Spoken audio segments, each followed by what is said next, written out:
Welcome to Nerd on Nerd with me, Ellie Kempster. And me, Liam Underwood. And in this episode, happy Mother's Day, American mums. Yep, we missed English Mother's Day. This is for the American mums. Again. For some reason, we're doing 50 Shades Darker. Now, listeners, I'm going to let you peek behind the curtain here.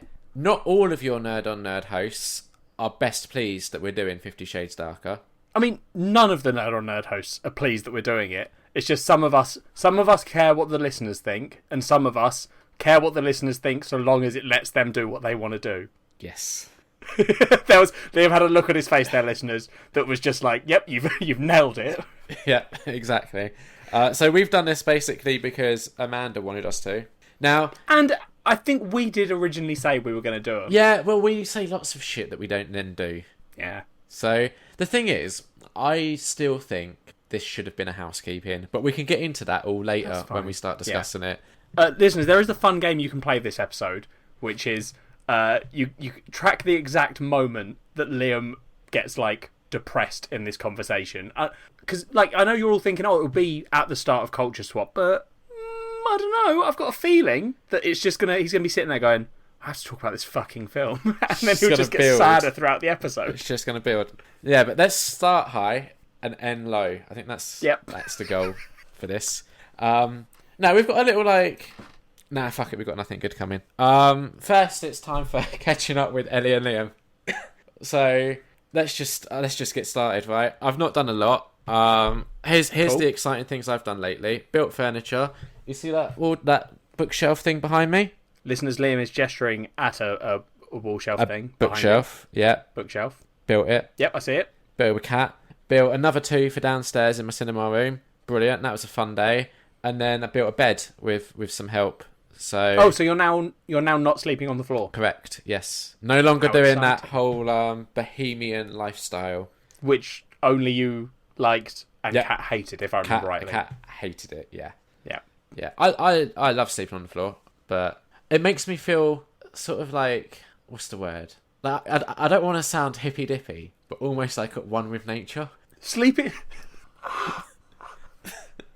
Every morning I'd wake up and I'd just feel so refreshed and in tune with the earth. Which, by the way, everyone's polluting. Please stop. Sleeping on the floor in your house. Yeah. Makes you feel at one with nature. Pretty much, yeah. Holy shit. Ooh. It'd take a while to unravel just everything that's going on in your brain there. So let's just move on. Yeah. So how did the furniture building go?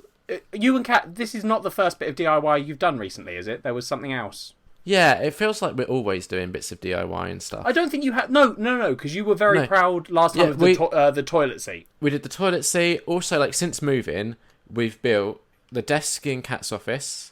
Yep. The toilet seat, which we didn't really build, but I was still very proud of it. And the dining room table and chairs downstairs. That was all built.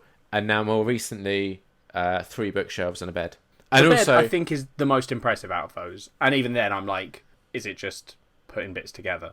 It's a bed, it's a proper bed with drawers and stuff that, okay, it's got drawers. Yeah. I mean, the hardest thing, in all honesty, was the table. That was the thing that took the longest and was the most annoying to build. Really hurt my hands with all the screwing that I had to do with that. Liam doesn't have workman hands. He has hippie one with nature hands. Yeah, exactly. Yeah. 100%. So, I have to wrap a tea towel around my hands after a bit of screwing just to stop it from hurting.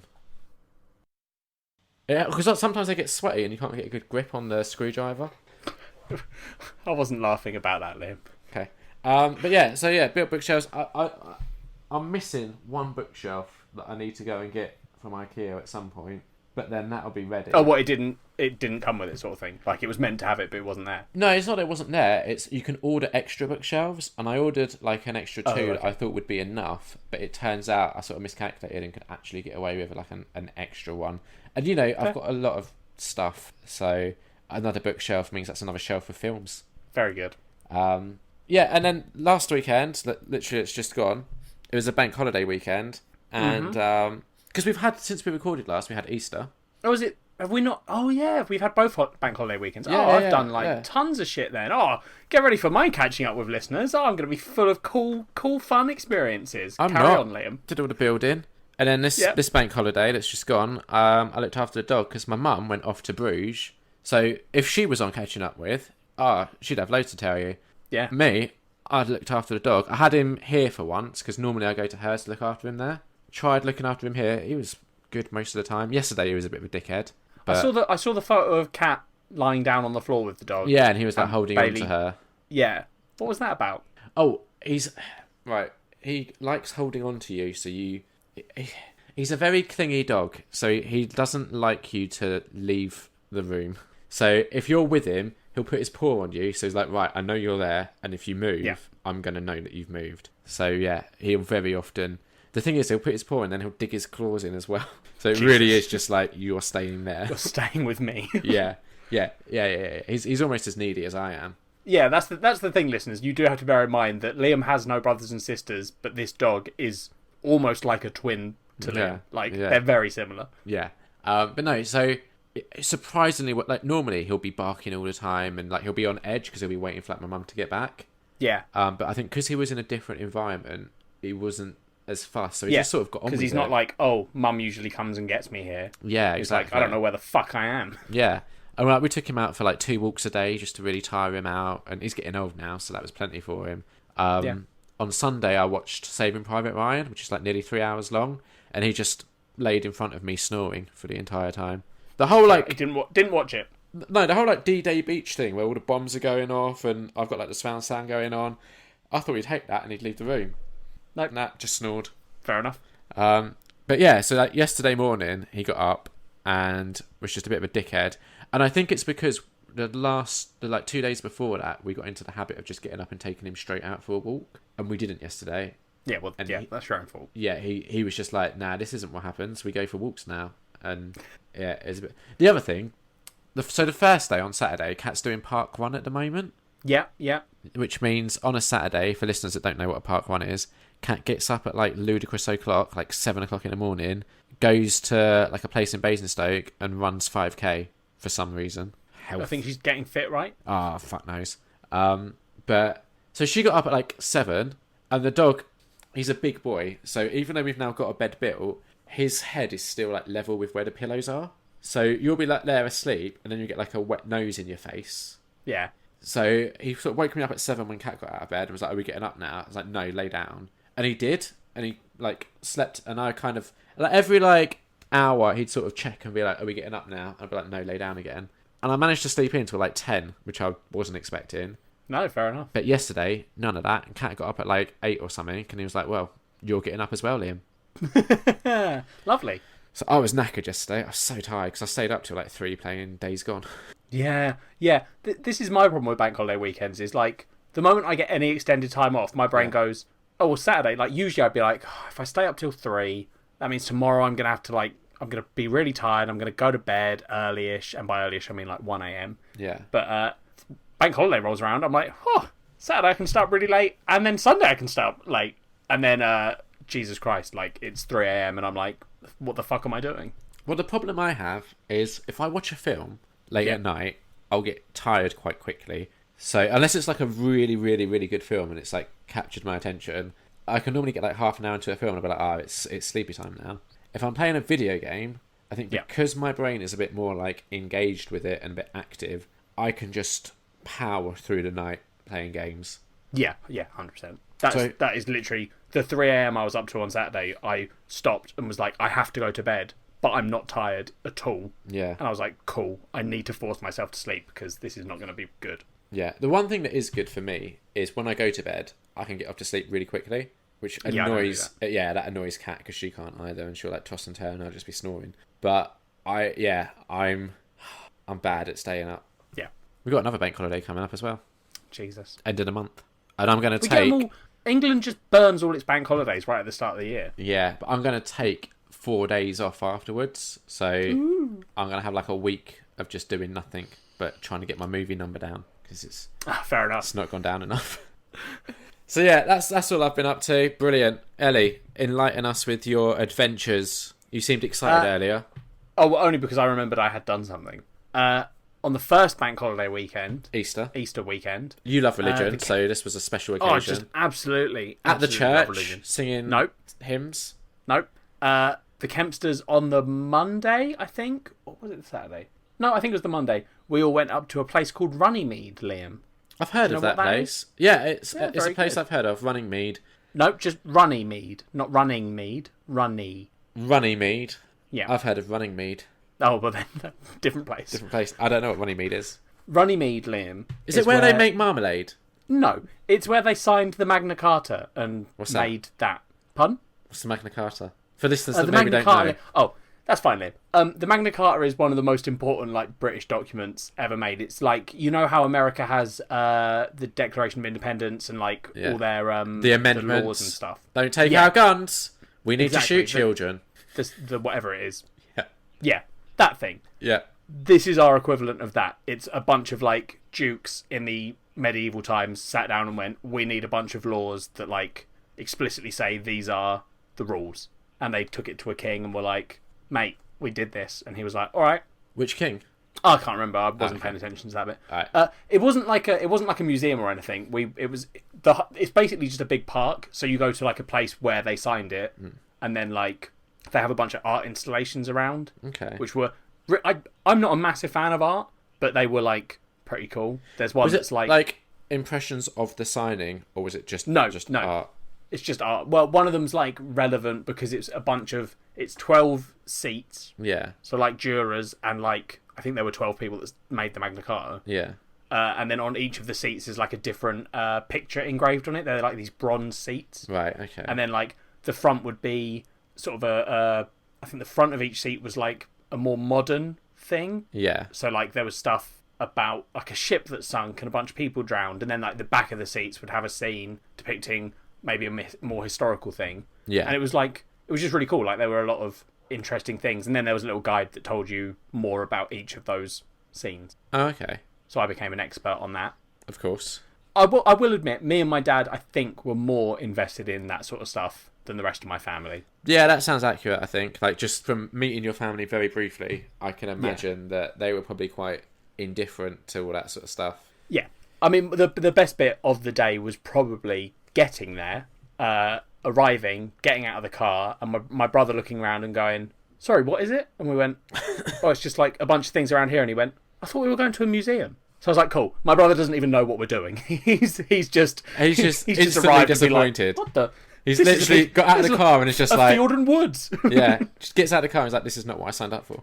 We did also, to be fair, there was this old couple that happened to walk the same sort of route as us and would often end up being near the Kempster family when we'd get to one of these memorials or monuments. Yeah. And every time we were at the same one as them, we would say something and it would be fucking stupid.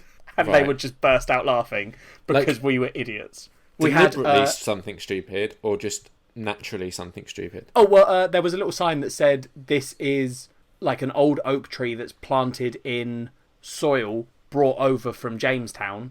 Mm-hmm. You know, the first place in America that was settled. Yeah. So it was planted in soil, and all of us misread that, all the Kempsters, and thought it was the oldest tree in England, and it was this tiny, tiny little tree. So we were all just standing there going, this tree's not very big for the oldest tree in England.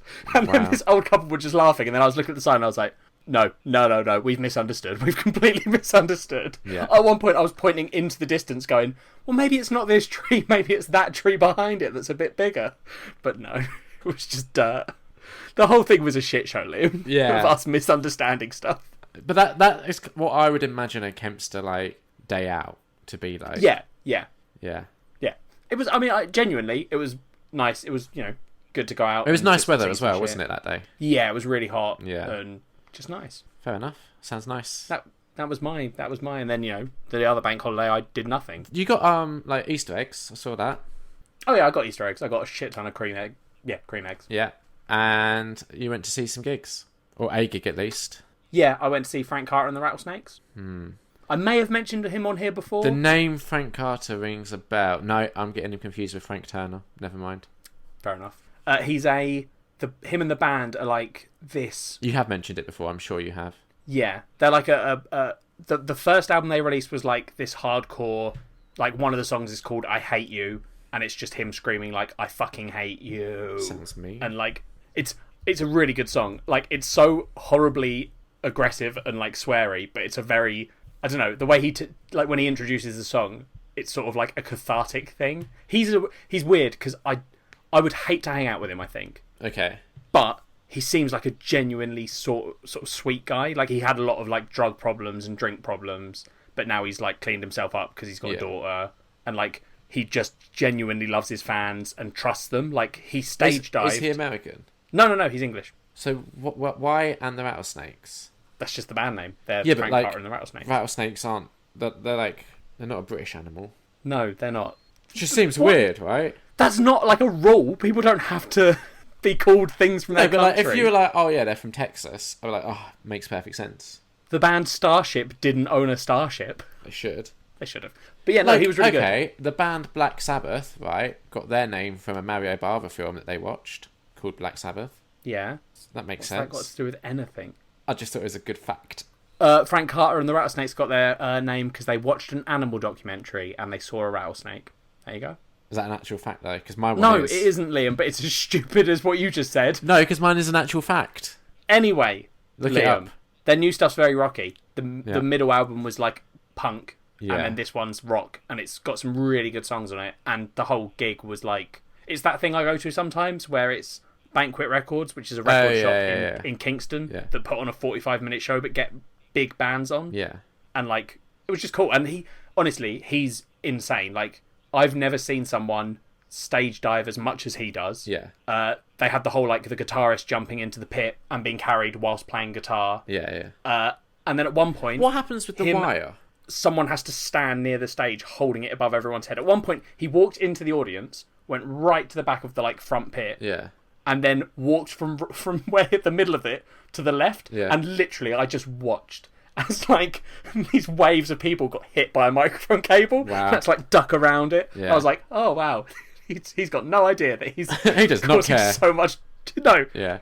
But the bit that was like a stegosaurus. He cannot have... What? Like a stegosaurus. Because they've got that spiky tail that they just swing around, but they don't really... I think there's a scene in one of the Jurassic Parks, right? I think in maybe The Lost World, where a stegosaurus gets loose and its tail swinging around, making all this carnage behind it, and it's just oblivious. It's just like living its life. Yeah, just like that, Liam. Frank Carter's just like a stegosaurus, yes. Yeah. There was a bit in the gig where he and the guitarist climbed up on... So there's a front pit in this place. It's a nightclub where they host this gig. Yeah. So there's a front pit, which is like level with the stage. Then you walk up a bunch of steps to get to the second level, which is maybe head height above those people. Yeah.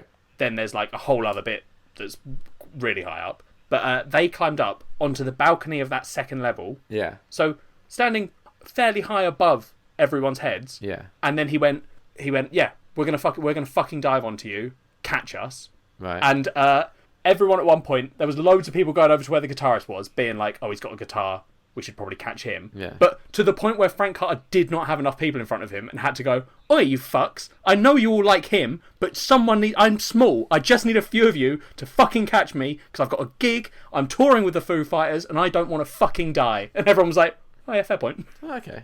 But so it was all very happy, but I was like, holy shit, I don't want him to die. Yeah. But honestly, just a very fun gig.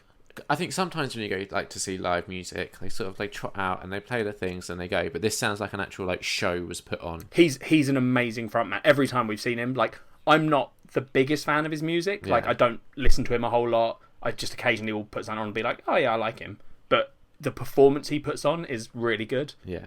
And he's like a lot of his newer stuff. He sings about depression as well, like specifically being like, we all need to help each other. And I'm like, I think you are just a genuine nice guy. You're just sometimes a bit of a dick. Like at one point he was trying to be inclusive to the women in the audience. Yeah. And I think I was the only person of the people I was with. I was like, I think you're just maybe being sexist and not helpful. Because he went, I want all the women that are scared of like crowd surfing because they don't want to get touched inappropriately. I want you to. This is for you. I don't want any men crowd surfing for this song. Just the women. And I was like, okay, yeah, I get that. That's people don't want to crowd surf because they don't want to get groped. Yeah. But you telling all the men, Frank Carter, that they're not going to grope the women isn't going to stop the gropers. No. So all you're doing is going, yeah, crowd surf. No one will touch you. Probably. Yeah, exactly. But then, And I was like, but what you could kind of turn it and be like, if anyone does grope you, let us know. We'll turn on him. I mean, honestly, he is the kind of person that I imagine if he had seen someone groping someone, he probably would have come into the audience and hit him. So Yeah. maybe people were just like, yeah, we don't want to fuck off Frank. Yeah, makes sense. Yeah, that's what I've been doing, Liam. My glasses were loose on the weekend, so I went to get them tightened, and they replaced the nose pads. And now, like, because they're new, they're really sticky, and they keep like getting stuck to my nose. It's really annoying. Wow, how exciting!